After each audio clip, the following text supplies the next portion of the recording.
ہمارے چینل پر آپ سب کو خوش آمدید۔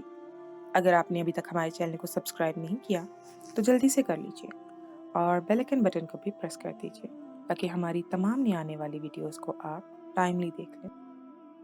ذیشان کی عجیب عجیب خواہشیں تھی جن کا ذکر وہ مجھ سے کرتا تھا تو میں شرم سے پانی پانی ہو جاتی تھی۔ حالانکہ میری ذیشان سے صرف منگنی ہوئی تھی، ہمارا نکاح نہیں ہوا تھا، لیکن اس کی بے باک باتیں اور بے قراریاں سن کر اکتاہٹ کا میں شکار ہوتی تھی۔ وہ مجھ سے عجیب قسم کے مطالبے کرنے لگا تھا۔ میں اسے سمجھاتی تھی کہ دیکھو ذیشان، ہمارا نکاح نہیں ہوا، ہماری صرف منگنی ہوئی ہے، ابھی تم میرے لیے نامحرم ہو۔ جب تک میں تمہارے نکاح میں نہیں آ جاتی تب تک تم اپنے جذبات کو قابو میں رکھو، لیکن نکاح سے پہلے اس قسم کی باتیں مجھ سے نہ کیا کرو۔ میری ایسی باتیں سن کر وہ غصے میں آ جاتا اور کہتا تھا کہ تمہیں میرے جذبوں کی کوئی قدر نہیں، اور ایک دم سے منہ پھلا کر بیٹھ جاتا، اور پھر اسے منانے کے لیے مجھے اس کے مطالبے پورے کرنے پڑتے تھے۔ لیکن اب کی بار اس کا مطالبہ ایسا تھا جس سے میں کسی صورت پورا نہیں کر سکتی تھی۔ وہ میرے لیے ایک سرخ نائٹی لے کر آیا تھا جو انتہائی نامناسب تھی۔ اسے دیکھ کر مجھے شرم ہی آنے لگی، مگر اس نے زبردستی مجھے اصرار کیا کہ میں اس نائٹی کو پہنوں۔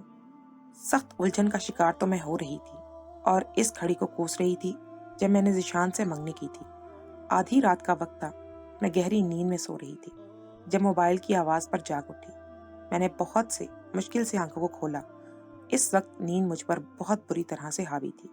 جب میں نے موبائل دیکھا تو میرے منگیتر کی کال تھی۔ میں نے موبائل کو سائیڈ پہ رکھ دیا، جانتی تھی کہ اس نے کوئی خاص بات کرنی نہیں ہوگی، اور بلا وجہ میری نیند خراب ہو گئی۔ میں دوبارہ سے آنکھیں بند کر کے سو گئی تھی، مگر فون مسلسل بج رہا تھا۔ اب میں نے سوچا کہ کال اٹھا ہی لوں، ہو سکتا ہے کوئی ضروری بات کرنی ہو۔ اگر نہ اٹھاتی تو میری بھی مصیبت ہی آ جانی تھی۔ جب میں نے فون اٹھایا تو دوسری طرف میرا منگیتر بہت فریش موڈ میں اور عاشقانہ انداز میں مجھ سے بات کر رہا تھا۔ اس کی آواز میں نیند کا شائبہ تک نہیں تھا۔ ایک پل کو مجھے اس کی باتیں اور انداز عجیب لگا، مگر میں چونکہ نیند کے زیر اثر تھی اس لیے اس کی باتوں کو زیادہ اپنے ذہن پہ سوار نہیں کیا تھا۔ تبھی میں نے اسے کہا کہ مجھے نیند آ رہی ہے، میں کل آپ سے بات کروں گی، اور پھر موبائل آف کر کے میں سو گئی۔ اگلے دن جب میں اٹھی تو گھر کے کاموں میں مصروف ہو گئی تھی۔ دوپہر کا وقت تھا جب میری پھپھو گھر آئی تھی۔ مجھ سے سرسری انداز میں مل کر وہ اپنی امی کو لے کر ان کے کمرے میں بند ہو گئی تھی۔ میں حیران ہو رہی تھی کہ آخر ایسی کون سی باتیں ہیں جو یوں سب سے چھپ کر کی جا رہی ہیں۔ آج خلاف معمول پھپھو نے مجھ سے بھی پیار نہیں جتایا تھا۔ میں ان کے لیے چائے بنا رہی تھی، تبھی امی نے مجھے اپنے کمرے میں بلایا اور مجھ سے سخت لہجے میں کہنے لگی کہ کل تم نے کیا حرکت کی ہے۔ میں نے چونک کر امی کی طرف دیکھا۔ کیا مطلب؟ کیسی حرکت؟ میں نے کیا کیا ہے؟ مجھے کوئی سمجھ نہیں آئی تھی کہ وہ کس بارے میں بات کر رہی تھی۔ تبھی وہ غصے میں بولی کہ کل تم نے ذیشان کے ساتھ کیا کیا ہے۔ امی کی بات سن کر میرے ذہن میں رات والا واقعہ گھوم گیا تھا۔ میں اس بات پر حیران رہ گئی کہ آدھی رات کو اس سے بات نہ کرنا کوئی اتنی معیوب بات بھی نہیں تھی جو امی مجھ سے یوں باز پرس کر رہی تھی۔ تبھی مجھے چپ دیکھ کر وہ کہنے لگی کہ تمہیں کیا حق پہنچتا ہے کہ تم ذیشان کے ساتھ بدتمیزی سے پیش آؤ۔ میں نے حیران کن نظروں سے امی کو دیکھا اور کہا کہ ایسا کچھ نہیں ہے، میں نے ذیشان کے ساتھ کوئی بدتمیزی نہیں کی۔ آپ کو یہ بات کس نے کہی ہے؟ پھپھو کہنے لگی کہ وہ تو صبح سے منہ پھلائے بیٹھا ہے اور بار بار ایک ہی بات کیے جا رہا ہے کہ نمرا کو جا کر سمجھائے کہ مجھ سے اس انداز سے پیش مت آیا کرے۔ جو بات میں کہوں اسے ماننی چاہیے۔ اگر دوبارہ اس نے میرے ساتھ ایسی بدتمیزی کی تو میں یہ رشتہ ختم کر دوں گا۔ میں یہ سن کر حق دک رہ گئی تھی۔ ابھی میں نے اپنی صفائی میں کچھ کہنا چاہا، مگر امی نے مجھے کچھ کہنے سے روک دیا اور کہنے لگی کہ آج کے بعد مجھے تمہاری شکایت نہ ملے۔ ذیشان تمہارا ہونے والا شوہر ہے، تمہارا یہ حق بنتا ہے کہ تم اس کی ہر بات مانو۔ اگر ابھی سے خود کو اس کی مرضی کے مطابق ڈھال لوگی تو آگے جا کے تمہارے لیے مسئلہ نہیں ہوگا۔ مجھے کچھ سمجھ نہیں آ رہا تھا کہ میں آخر کیا کروں، کیا نہ کروں۔ امی کو کیسے سمجھاؤں کہ ذیشان کی حرکتیں اور باتیں بہت عجیب ہیں جو مجھے بہت معیوب لگتی ہیں۔ کبھی کبھی تو شرم سے کٹ جاتی ہوں، مگر اس کے لیے وہ سب نارمل تھا۔ آدھی آدھی رات کو مجھے فون کرتا، روزانہ ڈھیروں ڈھیر میسیجز کرتا رہتا، اور اگر میں رپلائی کرنے میں ذرا سی لیٹ ہو جاتی تو غصہ کرنے لگتا وہ اور رشتہ توڑنے کی دھمکیاں دینے لگتا۔ اب میں بہت ہی زیادہ پریشان تھی کہ کیا کروں، کیونکہ یہ رشتہ میری مرضی سے ہی ہوا تھا اور اب مجھے ذیشان کے انداز و اطوار ٹھٹک رہے تھے۔ میرے لیے یہ سب برداشت کرنا مشکل تھا۔ ایک دن میری سالگرہ تھی، میں اس بارے میں بھول چکی تھی جب شام کے وقت ذیشان گاڑی لے کر آ گیا اور امی سے اجازت لینے کے بعد مجھے کہنے لگا کہ چلو آؤ باہر چلتے ہیں، آج تمہاری برتھ ڈے سیلیبریٹ کرتے ہیں۔ میں نے امی کو انکار کرنا چاہا مگر وہ کہنے لگی کہ تمہارا پھپھو زاد ہے اور تمہارا منگیتر بھی ہے۔ امی کی بات سن کر میں چپ کی چپ رہ گئی تھی۔ امی ذیشان کو کہنے لگی کہ رات کو اسے گھر جلدی چھوڑ جانا، تمہارے ماموں ان باتوں کو پسند نہیں کرتے۔ اس نے امی کے ساتھ تابعداری سے سر جھکا دیا تھا، مگر میرا جانے کا بالکل بھی دل نہیں کر رہا تھا کیونکہ مجھے اس کی چھچوری حرکتیں بہت بری لگتی تھیں۔ مگر اب امی نے مجھے جب اس کے ساتھ جانے کا کہہ دیا تھا، اگر میں ان کی بات نہ مانتی تو وہ مجھ پر ہی غصہ کرنے لگتی۔ تبھی مارے باندھے میں تیار ہو گئی تھی۔ جب اس کے سامنے آئی تو وہ مجھے ستائشی انداز میں دیکھنے لگا۔ تم تو قیامت لگ رہی ہو، اس نے ایک آنکھ بند کر کے انتہائی عامیانہ انداز میں میری تعریف کی تو مجھے بہت برا لگا۔ تبھی میں نے دبے دبے لفظوں میں اماں سے کہا کہ ابھی میری طبیعت ٹھیک نہیں ہے، میں باہر نہیں جانا چاہتی، گھر میں ہی برتھ ڈے سیلیبریٹ کر لوں گی۔ اماں مجھے گھور کر دیکھنے لگی تھی اور مجبوراً میں گھر سے نکلنے لگی تھی۔ تبھی وہاں پر فرحان آیا۔ فرحان نے ایک حیران کن نظر ہم دونوں پر ڈالی۔ فرحان میرا خالہ زاد تھا۔ وہ اس وقت اپنی بائک پر سوار تھا۔ ہم دونوں کے پاس آ کر اس نے اپنی بائک روکی اور حال احوال پوچھنے لگا۔ ذیشان نے اس کے ساتھ سرسری سی بات کی اور ہم دونوں پھر وہاں سے چل پڑے۔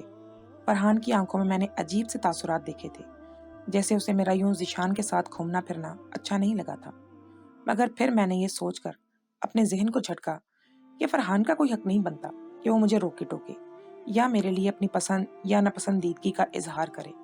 پھر ذیشان مجھے لے کر ایک ریسٹورنٹ میں آ گیا تھا۔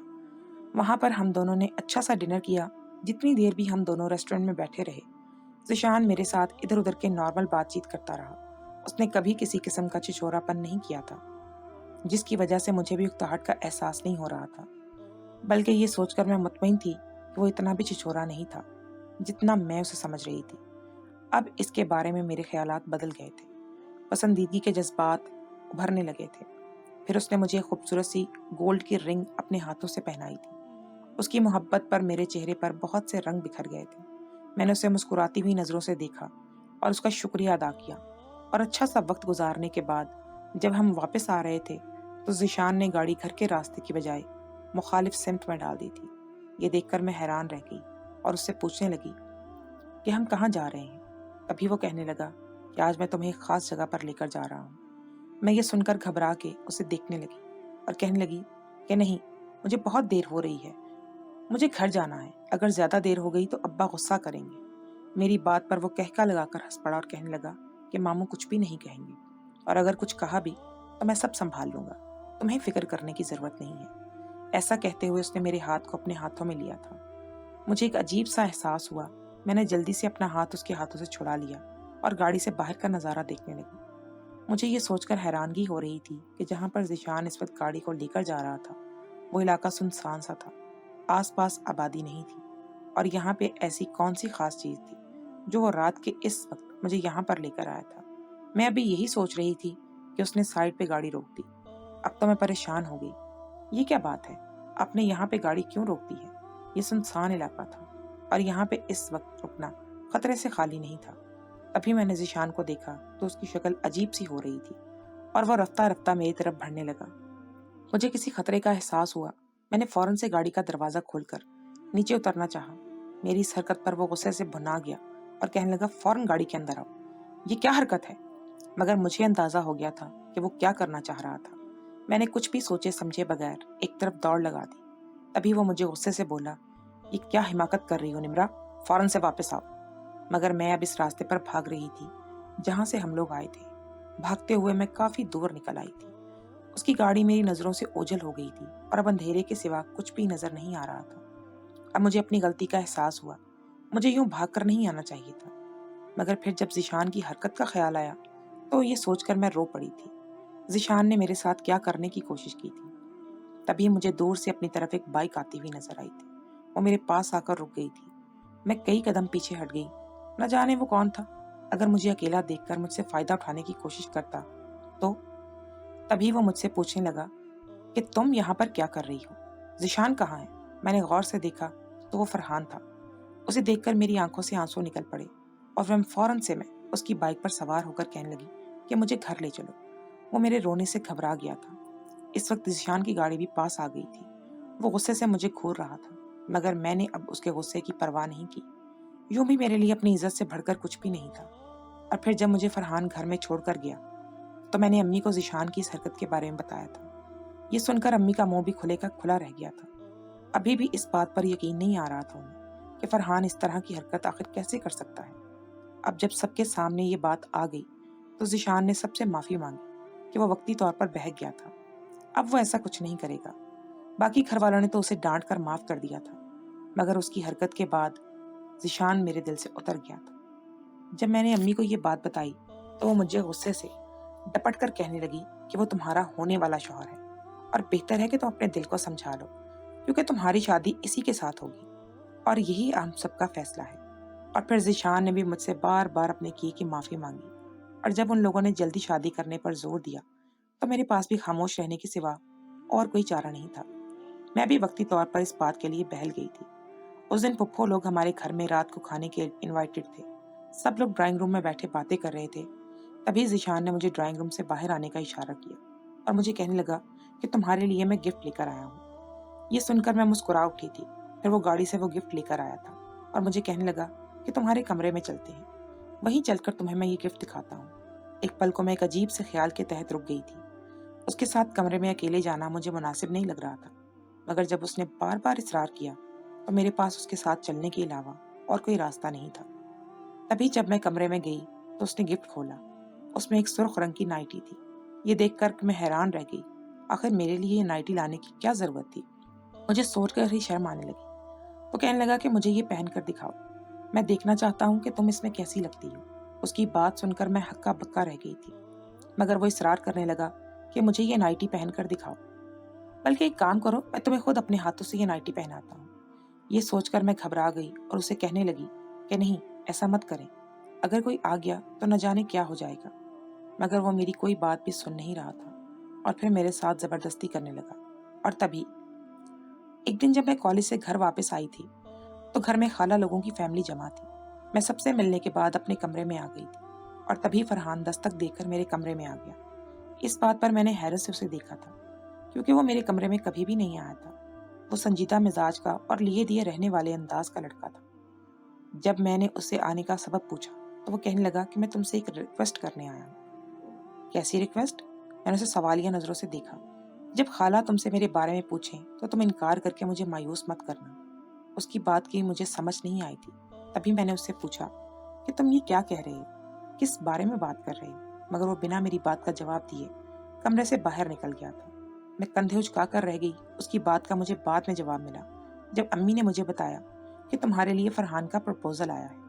فرحان ایک اچھا خوش اخلاق لڑکا تھا، مگر مجھے وہ سب کچھ بھی نہیں دے سکتا تھا جو مجھے چاہیے تھا۔ میں نے اب بھی امی کو کوئی جواب نہیں دیا تھا۔ انہی دنوں میرا پھپھو زاد ذیشان بھی امریکہ سے تعلیم مکمل کر کے آ گیا تھا اور اس کا ارادہ یہیں پر بزنس کرنے کا تھا۔ اس دن وہ پھپھو کے ساتھ ہمارے گھر میں آیا تو اتنے سالوں کے بعد اس کو سامنے دیکھ کر میں حیران رہ گئی، کیونکہ وہ پہلے سے زیادہ ہینڈسم ہو گیا تھا اور اس نے بھی مجھے بھرپور نظر سے دیکھا تھا۔ اسے دیکھ کر میرے دل میں نہ جانے کیوں اس کے ساتھ رہنے کی خواہش ابھرنے لگی تھی۔ تبھی کچھ دنوں کے بعد امی نے بتایا کہ اس کا میرے لیے پرپوزل آیا ہے۔ یہ سن کر میں خوشی سے کھل اٹھی تھی، کیونکہ میں یہی تو چاہتی تھی۔ مجھے ایسا ہی دولت مند گھرانہ چاہیے تھا اور ایسا ہی ہینڈسم شوہر چاہیے تھا، مگر نہ جانے کیوں امی یہ رشتہ ختم کرتے ہوئے ہچکچا رہی تھی۔ وہ مجھے کہنے لگی کہ تم ایک بار فرحان کے بارے میں بھی سوچ لو، وہ بہت اچھا انسان ہے۔ مانا کہ وہ دولت اور مرتبے کے مقابلے میں ذیشان سے کم ہے، مگر وہ اخلاق اور عادات و اطوار کا بہت ہی اچھا ہے۔ تمہاری خالہ نے بہت محبت سے ہمارا ہاتھ مانگا ہے اور یوں بھی مجھے لگتا ہے کہ فرحان تمہیں پسند کرتا ہے، وہ تمہیں بہت خوش رکھے گا۔ تبھی مجھے فرحان کی وہ التجا یاد آ گئی جو اس دن اس نے مجھ سے کی تھی۔ امی کا وہ بھانجا تھا اور امی کے دل میں اس کے لیے فطری محبت جاگ اٹھی تھی۔ دوسری طرف ذیشان تھا جو کہ بہت زیادہ دولت مند اور وجیح تھا، اور میرا فیصلہ خود بخود ذیشان کے حق میں ہو گیا۔ جب منگنی کی رسم دھوم دھام سے کی گئی تو تب میں نے فرحان کو دیکھا۔ وہ بہت ہی زیادہ دل گرفتہ اور مایوس لگ رہا تھا۔ ایک پل کو میرے دل میں احساس پیدا ہوا کہ شاید میں نے اس کا دل توڑ دیا ہے، مگر پھر میں نے یہ سوچ کر خود کو بہلا لیا کہ اگر اس کے دل میں کوئی جذبہ میرے لیے کوئی خیال تھا تو وہ وقت گزرنے کے ساتھ ساتھ وہ نارمل ہو جائے گا۔ اور پھر منگنی کے بعد مجھ پر ذیشان کی عادتیں کھلی تھی اور مجھے اندازہ ہو گیا تھا کہ اس کے وجیح چہرے اور شاندار پرسنالٹی کے پیچھے چھچورا پن بھی چھپا ہوا تھا۔ اور مجھے ایسے لوگ بالکل بھی اچھے نہیں لگتے تھے۔ اب میں گاہے بگاہے امی کی توجہ اس کے رویے کی طرف مبذول کروانے لگی اور کوشش کرتی کہ امی دیکھیں، مگر وہ بھی ٹال کر خاموش ہو جایا کرتی۔ اور یوں بھی شہزان کا ابو کا بھانجا تھا، ابھی اپنی بہن سے محبت ابو بہت کرتے تھے، وہ کبھی بھی اس کے خلاف کوئی بات نہیں سن سکتے تھے۔ یہ بات امی بہت اچھے سے جانتی تھی۔ جب ایک دن میں نے انہیں جھنجھلاتے ہوئے انداز میں یہ بات سمجھانے کی کوشش کی تو وہ الٹا مجھے ہی ڈانٹنے لگی کہ میں نے تو تمہیں پہلے کہا تھا کہ سوچ سمجھ کر فیصلہ کرو، کیونکہ یہ پوری زندگی کا معاملہ ہے، تب تم نے ہی اس کے حق میں فیصلہ دیا تھا، اور اب کیا ہو گیا ہے؟ اب تمہاری کچھ ٹائم کے بعد اس سے شادی ہونے جا رہی ہے، اور بہتر یہی ہے کہ خود کو اس کی مرضی اور پسند کے مطابق ڈھال لو۔ اب اس میں ہم کچھ بھی نہیں کر سکتے۔ یوں بھی وہ میرا لڑکا برا نہیں ہے، بس وہ باہر پلا بڑا ہے تو اس کی فطرت تھوڑا کھلی ڈلی ہے۔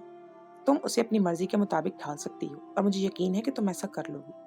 اور پھر میں اپنا سا منہ لے کر رہ گئی۔ جو بھی تھا، یہ فیصلہ تو میرا اپنا ہی تھا، اور مجھے اس فیصلے کو اب شاید آخری سانس تک نبھانا تھا۔ مگر اس کے بعد دن بدن بڑھتی ہوئی چچوری حرکتیں اور اب اس کا یہ حرکت کرنا، میرا خون کھولا گیا تھا، اور میں ڈر گئی تھی کہ اس وقت میں یہاں پر اکیلی تھی۔ اگر کوئی یہاں پر آ جاتا تو نہ جانے میرے بارے میں کیا سوچتا۔ تبھی میں اس کو دھکا دے کر کمرے سے باہر نکلنے لگی تھی، مگر ایک دم اس نے میرا ہاتھ پکڑ لیا اور وہ غصے سے دھاڑ کر بولا کہ تمہیں میری بات سمجھ میں نہیں آتی ہے کیا؟ ایک بار کی کہی ہوئی بات کو سمجھتی کیوں نہیں ہو؟ اسی وقت دروازہ کھلا تھا اور سامنے دیکھ کر میں شرم سے زمین میں گڑ کر رہ گئی تھی۔ وہاں پہ فرحان کھڑا تھا، جو عجیب سی نظروں سے ذیشان کو دیکھ رہا تھا۔ ایک پل کو ذیشان کو اسے دیکھ کر غصہ آ گیا اور اسے سخت کہنا ہی چاہتا تھا جب بھی اس کے پیچھے امی کا چہرہ نمودار ہو۔